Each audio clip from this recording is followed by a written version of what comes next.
Bonjour ou bonsoir. 8 milliards de morts sortent de leur tombe. Il y a environ 3 mois, j'ai fait une vidéo dont le titre était Le Collège central et l'espérance terrestre. Une vidéo qui faisait de mémoire un peu plus d'une heure et où je donnais un certain nombre d'explications par rapport au fait que les membres du Collège central n'ont pas été formés pour comprendre toutes les implications liées au fait que des milliards d'êtres humains, en l'occurrence plus précisément 8 milliards d'êtres humains, 8 milliards et peut-être 100 millions ou 200 millions d'êtres humains sont concernés au moment d'Armageddon et que donc il n'est pas possible euh, euh, que les membres du Collège central laissent le renseignement tel qu'il existe, parce que ça signifie qu'environ 8 milliards d'êtres humains seraient censés être exterminés. C'est ce qui correspond à la vidéo que j'ai faite précédemment et dont le titre est Jéhovah et l'extermination de 8 milliards d'êtres humains. En plus des explications que j'ai données dans cette vidéo qui s'appelle, il y a environ 3 mois, le Collège central et l'espérance terrestre, dans la description, j'ai donné un certain nombre d'explications. Et pour cette vidéo, 8 milliards, 8 milliards de morts sortent de leur tombe. J'ai décidé de lire le texte, de commencer d'abord par lire le texte. Pardon. J'ai sorti par imprimante la description, donc pour moi c'est un texte là tout de suite. Et donc j'ai décidé de lire ce que j'ai mis dans la description de la vidéo Le Collège et l'espérance terrestre. Et peut-être après de donner quelques explications complémentaires. Donc là, je vais lire ce qui pour moi est un texte là tout de suite et qui correspond à ce que j'ai écrit dans la description de la vidéo Le Collège et l'espérance terrestre faite il y a environ 3 mois. Les membres du Collège central, qui sont tous des membres ouins et ont donc l'espérance céleste, ont-ils été formés pour comprendre l'ensemble des réalités liées à l'espérance terrestre, à la grande tribulation et à Armageddon? Ma conviction personnelle est que non, ce n'est pas le cas. Pourquoi? Parce que les membres du Collège central utilisent exclusivement la Bible qui sera remplacée par de nouveaux rouleaux après Armageddon. De même, leur intérêt pour les réalités terrestres éternelles étant limité, ils ne peuvent pas saisir pleinement tout ce que cela implique. En priorité absolue, la nécessité de sauver tous les êtres humains à Armageddon, car l'amour du prochain protège la vie. C'est la haine qui a toujours une bonne raison pour justifier la vengeance, les tueries, les massacres, les exterminations. Les membres du Collège central pourraient expliquer que Jésus-Christ lui-même, ainsi que de nombreux passages de la Bible, avec ou sans les prophètes, parlent de l'importance de la vengeance de Dieu. Comment comprendre ce point précis? De la même façon que Jésus-Christ a guéri et ressuscité un nombre limité d'êtres humains, car il était prisonnier du paradis de la haine, son enseignement dépendait du Créateur des êtres humains, cœur de haine, qui n'est pas l'être originel, qui, lui, est le seul à ne pas avoir eu de commencement, et qui est surtout l'amour personnifié. Ainsi donc, Jésus-Christ n'a pas pu faire connaître aux êtres humains toute la plénitude des valeurs de l'amour spirituel. Pour cela, il fallait attendre les derniers jours, et plus précisément la toute dernière ligne droite, à la fin des derniers jours, avant que s'accomplissent les versets concernant la grande tribulation, qui est d'ordre spirituel et non matériel. Exactement comme Jésus-Christ a été un Messie spirituel et non un Messie guerrier vengeur d'Israël, combattant les Romains pour libérer Israël de l'occupation romaine, Jésus-Christ a changé la compréhension des enseignements qui venaient du royaume des cieux à son époque. D'un seul et unique peuple avec un territoire spécifiquement défini, Jésus-Christ a ouvert potentiellement l'espoir d'un salut éternel à l'ensemble des êtres humains. 2000 ans plus tard, Jésus-Christ et son Créateur, l'être originel qui est l'amour personnifié, refont la même chose directement depuis le royaume des cieux. La conséquence est que cette fois-ci, c'est l'intégralité de tous les êtres humains vivant sur la planète Terre qui seront sauvés à Armageddon. Jésus-Christ est son Créateur, l'amour personnifié, privent-ils les témoins de Jéhovah d'un privilège qui était censé être accordé à eux seuls de leur point de vue? Non. Comme Jésus-Christ l'a expliqué, et dans un sens spirituel, les morts sortiront de leur tombe, car ce sont des milliards d'êtres humains qui étaient spirituellement morts qui seront ramenés à la vie grâce aux valeurs de l'amour spirituel. Quel miracle peut être plus grand que celui qui permet de ramener des milliards de morts à la vie au nom de l'amour? En plus, cela rendra réelles les futures résurrections physiques après Armageddon pour toute l'humanité. De même, c'est une application spirituelle qui sera faite du principe biblique « Babylone la grande est tombée ». Cela implique que le principe des fausses religions qui vient de la haine sera abandonné et par conséquent, tous les croyants de la planète Terre seront sauvés. En effet, Ève et Adam n'avaient aucune religion dans le jardin d'Éden. Sur la planète où vivront éternellement les témoins de Jéhovah, ces derniers disposeront d'un compte en banque éternel dont la somme mensuelle sera tellement élevée qu'elle leur permettra de bénéficier de tous les privilèges qui les rendront éternellement heureux. Et cela en dehors des limites fixées par la Bible, car elle ne sera plus adaptée après Armageddon. Concrètement, cela signifie que quels que soient les privilèges dont disposeront les êtres humains dont le mode de vie n'a rien à voir avec celui des témoins de Jéhovah, ces derniers pourront eux aussi en disposer. Cela signifie aussi que les témoins de Jéhovah recevront, grâce aux milliards d'êtres humains qui seront sauvés à Armageddon, des privilèges dont ils n'auraient jamais pu bénéficier sans ces milliards d'êtres humains qui ont un mode de vie différent. La guerre militaire aura lieu contre les êtres célestes qui ont suivi Cœur de haine dans sa rébellion. Cœur de haine a structuré la Bible de telle manière qu'elle soit une prison spirituelle qui interdit de retrancher ou d'ajouter à ce qui est écrit. Sans les valeurs de l'amour spirituel, il est impossible d'accepter un enseignement qui explique qu'exterminer plusieurs milliards d'êtres humains à Armageddon s'oppose à l'amour spirituel qui protège la vie. De même, le principe du peuple élu vient de Cœur de haine, car il amène à croire que le pire est justifié concernant tous les êtres humains qui ne font pas partie de ce peuple élu.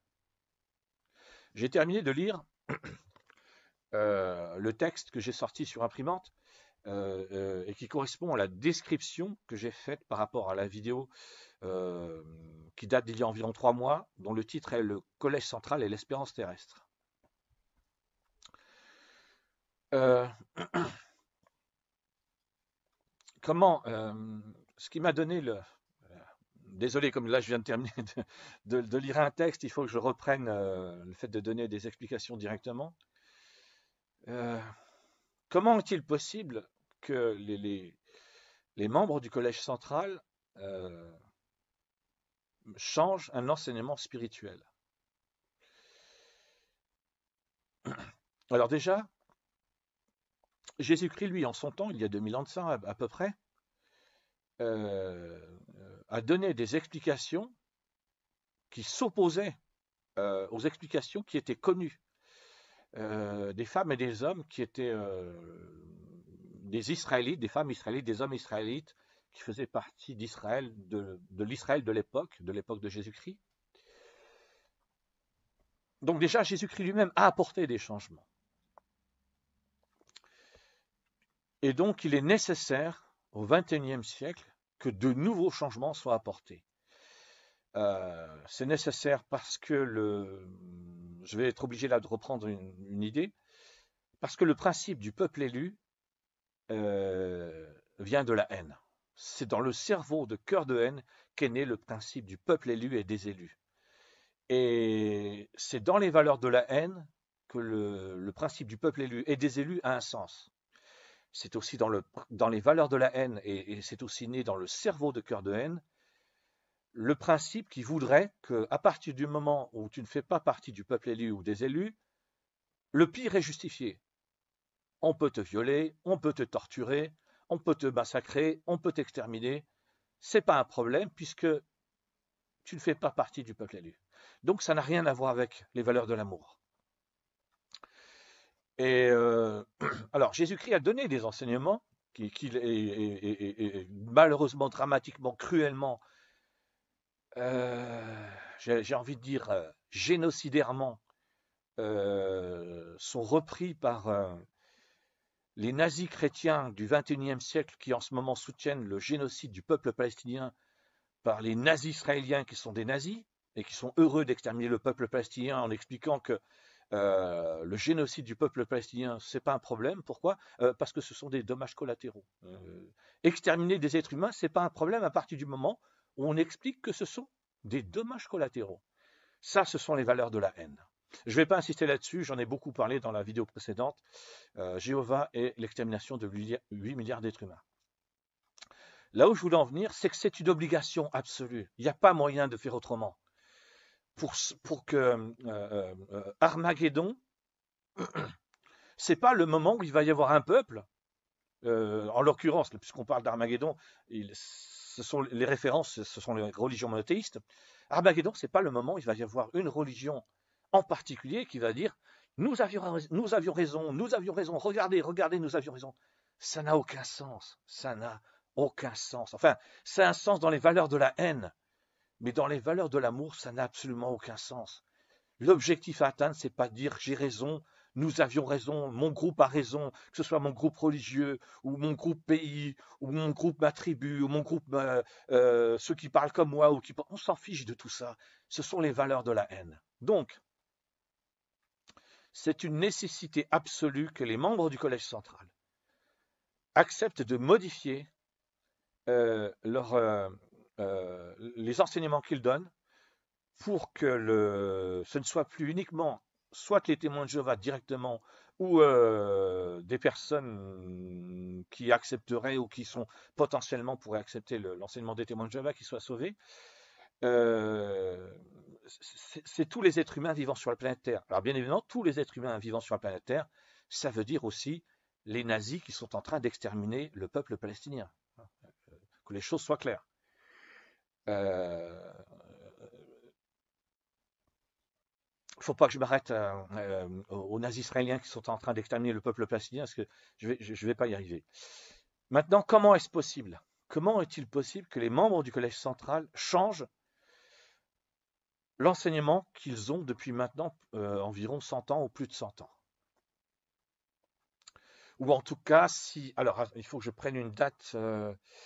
Si je me réfère au moment où il est question d'un futur paradis terrestre éternel, c'était quand? Dans les années 30, je crois.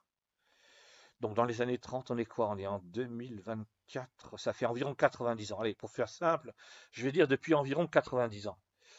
Comment est-il possible que les membres du Collège central changent leur enseignement? Il y a un passage de la Bible où Jésus-Christ va voir Jean le baptiseur pour être baptisé comme d'autres êtres humains, d'autres femmes et d'autres hommes ont été baptisés par Jean le baptiseur à ce moment-là. Et voyant Jésus-Christ arriver et comprenant que Jésus-Christ est venu pour se faire baptiser, ou peut-être au moment où Jésus-Christ lui explique clairement qu'il va être baptisé, la réaction de Jean le baptiseur est de dire mais non, c'est moi qui ai besoin d'être baptisé par toi. Et Jésus-Christ répond à Jean le baptiseur à peu près cette phrase parce que ça dépend des traductions. Laisse faire cette fois afin que nous accomplissions tout ce qui est juste. Donc, il y a des situations où quelqu'un qui, entre guillemets, enfin entre Jésus-Christ et Jean le baptiseur, ça peut être considéré comme vrai, mais ça c'est dans les valeurs de la haine que ça peut être considéré comme vrai et dans le paradis de la haine. Mais bon, peu importe, je vais utiliser cette explication. Entre Jésus-Christ et Jean le baptiseur, c'est le plus grand qui est allé voir le plus petit pour que le plus petit fasse quelque chose pour le plus grand. J'aime pas du tout ce genre d'explication, mais bon, c'est pas grave. Ça veut donc dire que il doit se passer quelque chose, et je ne sais pas quoi. C'est en toute sincérité, je ne vais pas mentir, être hypocrite et inventer n'importe quoi. Il doit se passer quelque chose qui amènera les membres du Collège central, d'une manière ou d'une autre, à connaître l'enseignement symboliquement parlant, du plus petit Jean le baptiseur, qui nécessite qu'un changement soit fait dans l'enseignement des membres du Collège central. Et symboliquement, les membres du Collège central seront comme Jésus-Christ et accepteront d'apporter ces changements nécessaires. Alors, je suis obligé de poser la question pour essayer d'y répondre.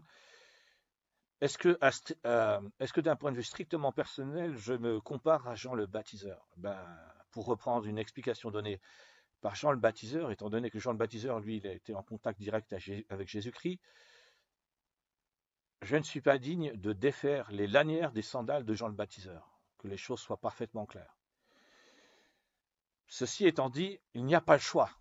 Il n'y a pas le choix.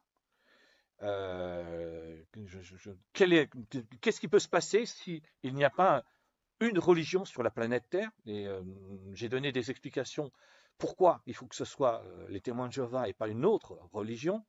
Les musulmans, ça ne peut pas être eux, parce que les musulmans n'ont pas un enseignement centralisé. Les catholiques, ça ne peut pas être eux, parce qu'eux, ils ont un enseignement centralisé, le pape et le Vatican. Mais l'Église catholique n'a absolument aucun intérêt à changer un enseignement où il est question de futurs paradis terrestres avec chaque groupe d'êtres humains qui sera envoyé sur sa propre planète pour vivre éternellement. Pour les catholiques, il n'y a que le royaume des cieux et rien d'autre. Alors donc j'ai dit les musulmans, les catholiques, les autres groupes chrétiens fonctionnent comme à la fois en partie comme les musulmans et à la fois en partie comme les catholiques. Donc soit ils peuvent avoir comment dire, une direction centralisée, comme les témoins de Jéhovah, c'est-à-dire que c'est un groupe en particulier qui s'adresse à l'ensemble des chrétiennes et des chrétiens, comme par exemple les mormons, ou je sais pas moi. En fait, je sais même pas si c'est effectivement le cas, j'en sais rien en toute sincérité. Mais ce que je veux dire, c'est que le fonctionnement de l'ensemble des religions monothéistes est tel que sur la planète Terre, au début du XXIe siècle, et en cette année 2024 qui commence, le seul groupement religieux qui, à la fois, peut apporter un changement dans ses enseignements, et c'est-à-dire comme les membres du Collège central des témoins de Jéhovah, à partir du moment où les membres du Collège central des témoins de Jéhovah changeront leur enseignement, ce sera vrai pour tous les témoins de Jéhovah existant sur la planète Terre. Et ont un intérêt à le faire, parce que ça concerne les futurs, ça concerne l'existence d'un paradis terrestre éternel. Je m'arrête là par rapport à cette explication, même si je pourrais continuer. Ce que je voulais dire, c'est que si on se base sur le judaïsme, je ne vais pas aller plus loin que ce que je viens de dire. Si on se base sur le judaïsme, je ne vais pas plus loin. Là, il y a les nazis israéliens qui sont en train d'exterminer le peuple palestinien. Donc, voilà, j'ai dit tout ce qu'il y avait à dire sur le judaïsme. Si on se base du point de vue des musulmans, ça veut dire quoi? Que les musulmans, tous les musulmans seraient envoyés dans un paradis éternel et que tous ceux qui ne sont pas musulmans seraient envoyés dans un enfer éternel? Ça sert à quoi? Rien du tout. Rien du tout. Un être humain qui est musulman aurait très bien pu venir au monde dans un pays où il serait devenu catholique, athée, agnostique, mormon, juif. Voilà. Donc, ça n'a aucun intérêt. Et ainsi de suite, et ainsi de suite, et ainsi de suite. Le principe du peuple élu, ça n'a aucun intérêt. Quel intérêt ça qu'il y ait un groupe d'êtres humains qui disent « Oh, regardez, tout ce qu'on avait dit s'est accompli, et on avait raison. » Et pour faire quoi? Pour jeter à la poubelle des milliards d'êtres humains, comme les nazis israéliens qui sont des nazis et qui exterminent le peuple palestinien en ce moment sont en train de le faire?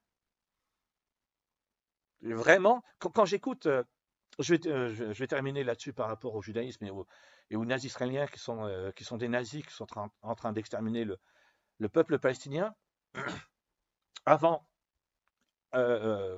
fin 2022 et courant 2023, j'ai écouté de très très nombreuses vidéos de différents enseignants spirituels chrétiens, musulmans, juifs, des rabbins, en l'occurrence des rabbins pour les juifs. Et à partir du mois d'octobre 2023, de temps en temps, parce que c'était très difficile pour moi de le faire, mais de temps en temps, j'ai écouté des vidéos de rabbins.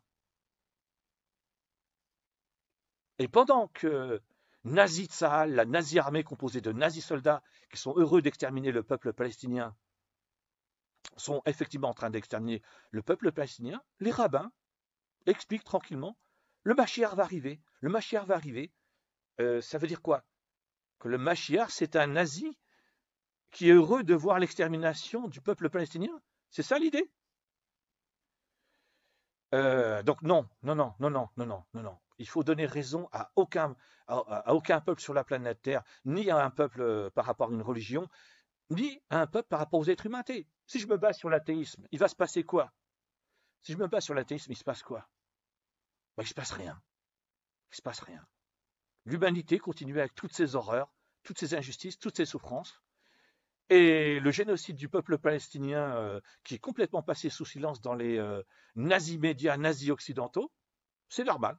C'est comme ça et c'est pas autrement. Tu fais avec, tu te débrouilles avec. C'est comme ça n'a aucun intérêt. Toutes ces horreurs qui viennent des valeurs de la haine, qui sont liées au paradis de la haine, tout ça n'a aucun intérêt. Ça n'a absolument aucun intérêt. Donc,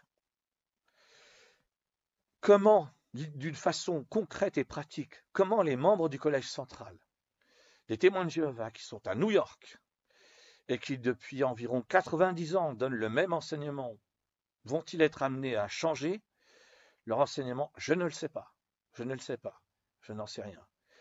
Mais pour moi, c'est la seule possibilité qui sera utile aux quelques 8 milliards, 100 millions, 200 millions, 300 millions d'êtres humains qui vivent sur la planète Terre, et non pas un prétendu groupe d'élus qui commettent un génocide en expliquant que tout ça c'est normal, ou à des êtres humains athées qui expliquent que il y a le génocide des Palestiniens, et alors c'est normal pour des êtres humains de commettre des abominations, des horreurs, des injustices, et ainsi de suite.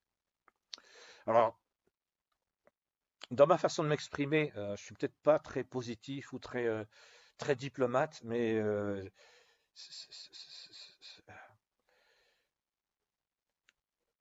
entendre des nazis sur des nazis plateaux de la nazi télévision nazi française expliquer que le génocide du peuple palestinien, c'est pas un problème parce que ce sont simplement des dommages collatéraux. Moi, après l'avoir entendu ça, je deviens fou, je pète les plombs, je pète les plombs. Donc là, quand je fais cette vidéo, je prends sur moi pour essayer d'être le plus diplomate possible, même si par moments je manque de diplomatie dans ma façon de m'exprimer. Mais au bout du compte, qu'est-ce qu'on s'en fout de la diplomatie, quoi? Parce que les diplomates, c'est précisément les êtres humains qui sont des nazis collabos, quoi, qui laissent tranquillement le génocide du peuple palestinien se faire au lieu d'intervenir.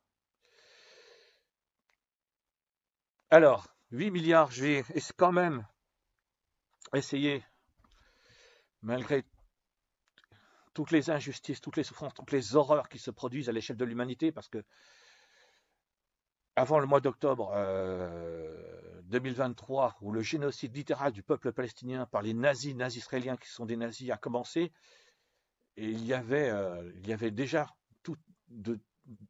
à l'échelle de la planète toutes sortes d'injustices, de souffrances et d'horreurs, d'autres massacres, d'autres exterminations, d'autres génocides, d'autres nazis, et ainsi de suite, et ainsi de suite. Donc j'essaie de terminer sur un point positif. 8 milliards de morts sortent de leur tombe. Le point positif, sur lequel je vais essayer de terminer, parce que j'ai failli laisser tomber, franchement, j'ai failli laisser tomber tellement c'est waouh, voilà le choc, voilà le choc, voilà le choc. Le point positif,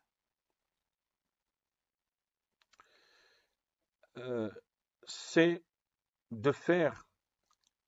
que depuis le royaume des cieux, Jésus-Christ est l'être originel qui a créé un être vivant, intelligent et spirituel dans le royaume des cieux qui a fini par devenir Jésus-Christ tel qu'on le connaît. C'est que donc Jésus-Christ est l'être originel face au début du XXIe siècle, avec pour tous les êtres humains vivants sur la planète Terre, ce qui a été fait potentiellement pour tous les êtres humains vivants sur la planète Terre par Jésus-Christ dans un premier temps et les chrétiens du premier siècle dans un deuxième temps, ne plus parler d'un peuple élu. Jeter tout ça à la poubelle, définitivement. Quand chaque groupe de chrétiens ou les musulmans, ils seront sur leur propre planète, qui disent nous sommes le peuple élu, aucun problème. Mais là, dans le paradis de la haine, dans le paradis des valeurs de la haine, le peuple élu, c'est parfait pour les pires horreurs, les pires injustices, les pires souffrances. Donc, le point positif, 8 milliards de morts qui sortent de leur tombe. Les membres du Collège central, en acceptant de changer leur enseignement, montreront qu'il est possible, que c'est possible, d'accepter que tous les êtres humains vivant sur la planète Terre soient sauvés à Armageddon. C'est possible d'accepter de laisser tomber cette histoire de peuple élu et que les valeurs de la haine doivent être abandonnées. Je termine sur un dernier point. Je me rends compte que je suis obligé de le préciser parce que pour moi, c'est une évidence. J'ai fait plus de 100 vidéos, donc j'ai donné des tas et des tas d'explications dans ces plus de 100 vidéos.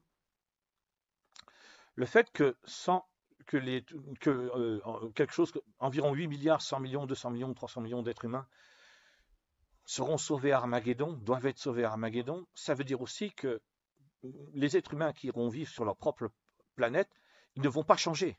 Ils ne vont pas changer. À l'époque où j'étudiais la Bible avec les témoins de Jéhovah, entre décembre 1989 et fin 2002, dans l'enseignement des témoins de Jéhovah, il y a l'explication suivante, c'est qu'une fois après Armageddon, dans le futur paradis terrestre éternel, donc imaginons que c'est le cas, imaginons que par la pensée, on imagine que c'est maintenant, selon les explications données par les témoins de Jéhovah, les êtres humains sont dans le paradis terrestre éternel. Le principe, c'est que les êtres humains vont changer pour cesser d'être jaloux, envieux. Et rien de tout cela ne va changer. C'est impossible. C'est impossible. Un être vivant, intelligent et spirituel ne change pas, sauf si lui-même décide de changer. Sur chaque planète où il y aura un groupe d'êtres humains, donc il y aura donc des millions et des millions de planètes avec différents groupes d'êtres humains, des millions et des millions de groupes d'êtres humains différents, et un être humain qui aime mentir, il va continuer à mentir. C'est pas parce qu'il ira vivre sur sa propre planète pour y vivre heureux éternellement qu'il va arrêter de mentir. Il n'arrêtera pas de mentir. Ce qui va changer, c'est qu'un être humain qui aime mentir, qui est un escroc et qui aime escroquer les autres, eh ben, il ne pourra plus le faire. Quand il mentira et qu'il fera une escroquerie, il mentira et fera des escroqueries, par exemple, à des robots de forme humanoïde, mais plus à des êtres vivants, intelligents et spirituels. Je précise ce point parce que pour moi, c'est une évidence, parce que là, ça fait je ne sais pas combien d'années que j'en suis venu à comprendre ce point-là, ce point spirituel-là en particulier, mais on ne peut pas changer un être vivant, intelligent et spirituel, à la fois parce qu'il faut qu'il le veuille pour le changer, mais aussi parce que même un être vivant, intelligent et spirituel, il peut n'avoir aucun intérêt à changer. C'est aussi simple que ça. Et donc, quand il y a le principe, soit des êtres humains par rapport à Armageddon, soit ils correspondent à un modèle, soit on les extermine, soit ils correspondent à un modèle, soit on les envoie en enfer éternel. Ça, c'est dans les valeurs de l'amour. Ça, c'est dans les valeurs de l'amour. Pardon. Non. Oui, je voulais parler des valeurs de l'amour, mais c'est dans les valeurs de la haine. C'est dans les valeurs de la haine qu'il y a cette explication. Soit tu corresponds à un modèle, sinon tu es exterminé. Soit tu corresponds à un modèle, sinon tu es envoyé en enfer pendant toute l'éternité pour être torturé éternellement chaque jour de ta vie. Ce sont les valeurs de la haine. Mais dans les valeurs de l'amour,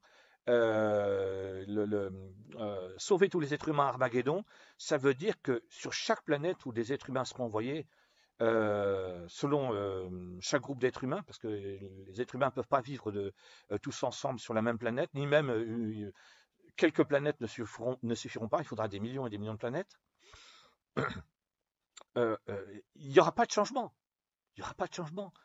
Tous les nazis que j'entends expliquer que l'extermination du peuple palestinien, c'est pas un problème parce que ce sont des dommages collatéraux, ils vont pas changer. C'est pas parce qu'ils vont aller vivre sur leur propre planète pendant toute l'éternité après Armageddon pour vivre éternellement heureux, ils vont pas changer. Ils vont continuer à être convaincus que l'extermination du peuple palestinien, c'est pas un problème parce que ce sont des dommages collatéraux. Donc je précise ce point. Je précise ce point parce que pour moi, ça fait des années, je sais pas combien d'années exactement, mais ça fait des années que j'ai compris ce point et c'est une évidence. Mais en fait, pour quelqu'un qui m'écouterait pour la première fois, qui écouterait cette vidéo, une de mes vidéos pour la première fois, il pourrait ne pas comprendre ce point qui est très important.